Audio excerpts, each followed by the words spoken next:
ሻሎም ሻሎም የተወደዳችሁ የጌታ ጸጋና ሰላም ይብዛላችሁ። እንደምን አላችሁ? ደህና ናችሁ? እኔ ወንድማችሁ ደህና ነኝ። ዛሬ አንድ መልእክት ይዤላችሁ መጥቻለሁ። ይህንን መልእክት ለእናንተ ማካፈል ይሆናል ማለት ነው። እግዚአብሔር መልካም ጊዜ እንደሚሰጠን ተስፋ አደርጋለሁ። ጌታ መልካም ነው። ዛሬ አንድ መልእክት አለ። አንደኛ ቆሮንቶስ ምዕራፍ 3 ላይ ያለውን ቃል ከ10 ጀምሮ ያለውን ክፍል ነው የምናነበው። እስኪ ሁላችሁም ይሄን ቃል አውጡ፣ በጋራ እናነባለን። ሁላችሁም ይሄን ቃል እንድታወጡ በጌታ ፍቅር እጠይቃችኋለሁ። ሁላችሁም አውጡ እስኪ። ወንድሞች ሆይ ይላል፣ እኔ አንድ ብልህ አናጺ መሰረትን ጣልሁ፣ ሌላው በዚህ መሰረት ላይ ቤቱን ይሰራል ይላል። ሌላው በዚህ መሰረት ላይ ምን ይሰራል? ቤቱን ይሰራል። አንዳንዱ በሳር፣ አንዳንዱ በአገዳ፣ አንዳንዱ በእንጨት፣ ሌላው ደግሞ በወርቅ በብረትና በእብነ በረድ ይሰራል። የእያንዳንዱ ስራ ግን በእሳት ይፈተናል ይላል። የእያንዳንዱ ስራ በእሳት ይፈተናል። በእሳት ወገኖች ሆይ ስራችን በእሳት የሚፈተን ነው። ስራችን በምን የሚፈተን ነው? በእሳት የሚፈተን ነው። እነዚህ ከላይ በኩል ያሉ ሶስቱ ሳር፣ እንጨትና አገዳ እነዚህ በእሳት ማለፍ የሚችሉ አይነት አይደሉም፣ አመድ ይሆናሉ። ሌላው ደግሞ ከላይ በኩል ያለው ሶስቱ ብረት፣ ወርቅና በእብነ በረድ የሚሰሩ ደግሞ እነዚህ በእሳት ውስጥ ማለፍ የሚችሉ ናቸው። ተፈትነው ብዙም ጊዜ ወርቅ በእሳት እንደሚፈተን ሁላችንም እናውቃለን። በእሳት እንደሚፈተን ወርቅ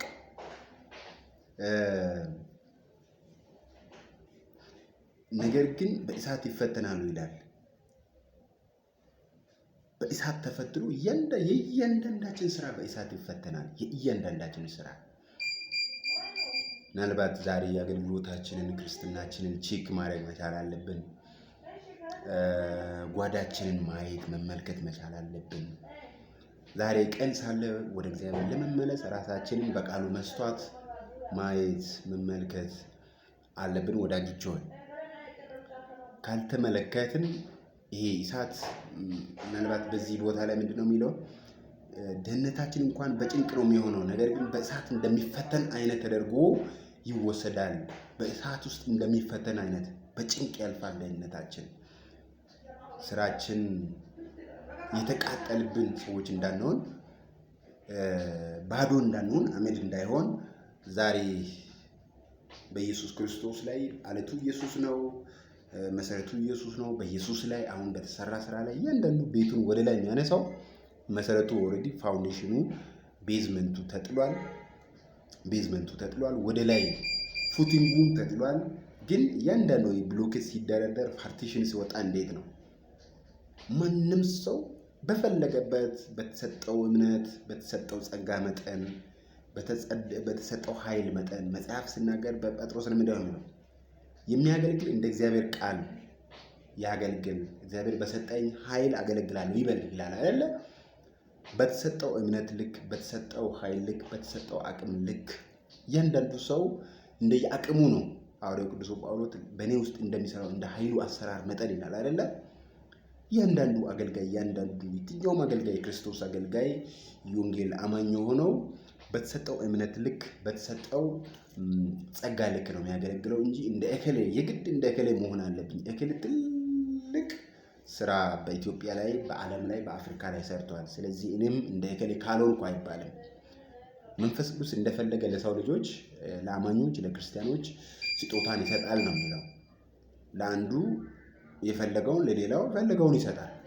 ስለዚህ ወዳጆች ሆይ እንደየእምነታችን እንደ እግዚአብሔር ቃል ስናገለግል በዚህ ቤታችንን በምን እየሰራን እንዳለን ቼክ እንድናደርግ እግዚአብሔር ጊዜ ሰጥቶናል።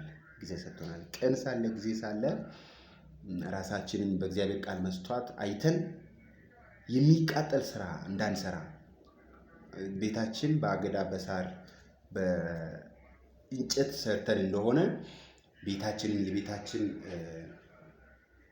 ምንሰራበት አይተሙ ግብአቱ ምን እንደሆነ በእግዚአብሔር ቃል፣ እንደ እግዚአብሔር ፍቃድ፣ በእግዚአብሔር ቃል፣ በእግዚአብሔር ምሪት፣ በእግዚአብሔር ፍቃድ፣ በእግዚአብሔር በእግዚአብሔር ቃል በልቡ ትርታ ምንሰራቸው ስራዎች አሉ። በራሳችን ትርታ፣ በራሳችን ስሜት፣ በራሳችን ተነሳሽነት ምንሰራቸው ስራዎች አሉና ያ የሚቃጠል እንዳይሆን ለራሳችን ተጨብጭቦልን ዝና አግኝተን ክብር አግኝተን ሀብት አግኝተን በልጽገን ነገር ግን እዛው ላይ የሚቃጠል ስራ እንዳይኖረን፣ የሚጠፋ ስራ እንዳይኖረን።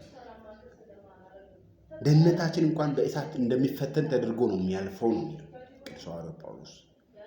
ለዚህ ነው ሐዋርያው ጳውሎስ ራስን እየጎሰሙ አስገዛለሁ ለሌሎች ከሰበኩ በኋላ ምን ሆኜ እንዳልቀር ተጥዬ እንዳልቀር ራስን እየጎሰሙ ማለት ምን ማለት ነው? አገልግሎቴን እንደ እግዚአብሔር ፍቃድ፣ አገልግሎቴን እንደ እግዚአብሔር ሐሳብ፣ ተርቤም ቢሆን አጥቼም ቢሆን እንደ እግዚአብሔር ሐሳብ ላገልግል ነው። ወዳጆች ሆይ አስታውሱ። እንደ እግዚአብሔር ቃል፣ እንደ እግዚአብሔር ሐሳብ፣ እንደ እግዚአብሔር ፍቃድ ካላገለገል በጣም አስቸጋሪ ሁኔታ ነው ማለት ነው። የተወደዳችሁ ወዳጆች ሆይ እንዳንሸማቀቅ፣ በነጩ ዙፋን ፊት እንዳንሸማቀቅ፣ ደህንነታችን እንኳን ፈተና ውስጥ እንዳይወድቅ፣ አገልግሎታችን ፈተና ውስጥ እንዳይወድቅ ዛሬውኑ በእግዚአብሔር ቃል ራሳችንን ተመልክተን ማሻሻል እንድንችል ልክ ለይሁዳ ጊዜ እንደሰጠ ኢየሱስ ክርስቶስ አሁን እኔ ጠቅሼ ማጎርሰው እሱ ነው ብሎ ንስያ እንዲገባ ታይም ጊዜ ሰጥቶት ግን መጠቀም አልቻለም።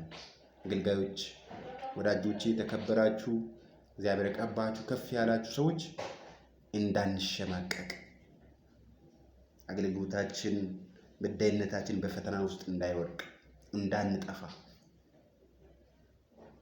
በነጩ ዙፋን ፊት ስንቆም ፍሬ አልባዎች እንዳንሆን በነጩ ዙፋን ፊት ቆመን ተሸማቀን ዲያሆነን ደህንነታችን እንኳን ጥያቄ ውስጥ እንዳይወድቅ ዛሬውኑ ቀን ሳለ ብንመለስ ጥሩ ነው።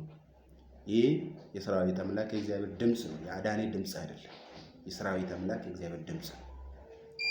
ይህ መልእክት ለብዙዎቹ እንዲደርስ ኮፒ ሊንክ ሼር አድርጎ ወዳጆች ሆይ ዘመናችሁ የተባረከውን ከልብ አድርገው ወዳችኋለሁ። ሻሎም